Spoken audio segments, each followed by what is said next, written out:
थांनाय 9 एप्रिलाव जालांनाय जि आसाम विधान सभानि जि रिजाल्ट बियो फैगौ 4 मेआव जागोन आरो 9 एप्रिलाव बड'लेण्डनि आसामनि आरो गासै मोनबा रायजोनि रायजो राजाफ्रा भट होखांबाय आरो गावबा गावनि गोसोनि साननायजों गोसोनि हास्थायनायजों गोसोनि लुबैनायजों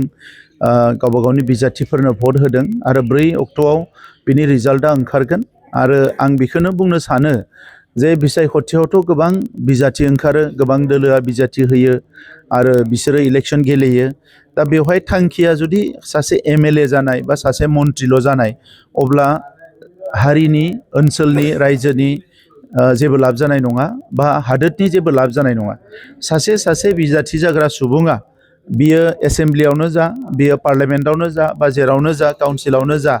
बेहा मोनसे मिशन थानांगोन गिदिर मोनसे मिशन थानांगोन बिथांखि थानांगोन हारि जौगानायनि ओनसोल जौगानायनि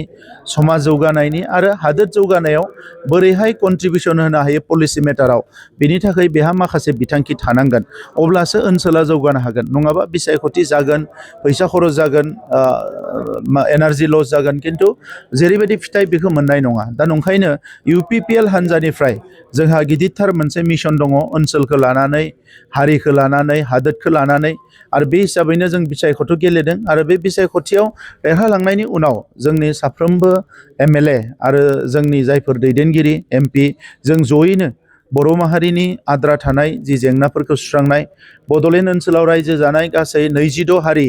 बे हारिफोरनि जेंनाफोरखौ सुस्रांनाय आसामाव रायजो जानाय 146 हारि हारिसाफोरनि जेंनाफोरखौ सुस्रांनाय आरो भारत हादोरजों जायफोर जेंनाफ्रा दिनैसिम सुस्रांजायाखै बे जेंनाफोरखौ सुस्रांनो थाखाय जोङो गोख्रोङै खामानि मावगोन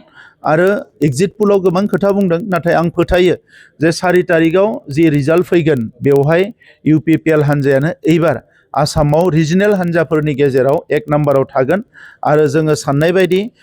जोंनि एजेन्डाखौ जों आवगायलांनो हागोन बेखौ आङो फोथायो तामुलपुरनि रिजाल्टखौ एग्जिट पलासो होगासिनो दङ ओरैनो नायनो थाङोब्ला जे तामुलपुराव आङो थांनाय 5 बोसोर जेला काउन्सिलाव दङमोन अब्ला राजखान्थि भाबै खामानि मावदों बिनि सिगाङाव फरायसा आफादाव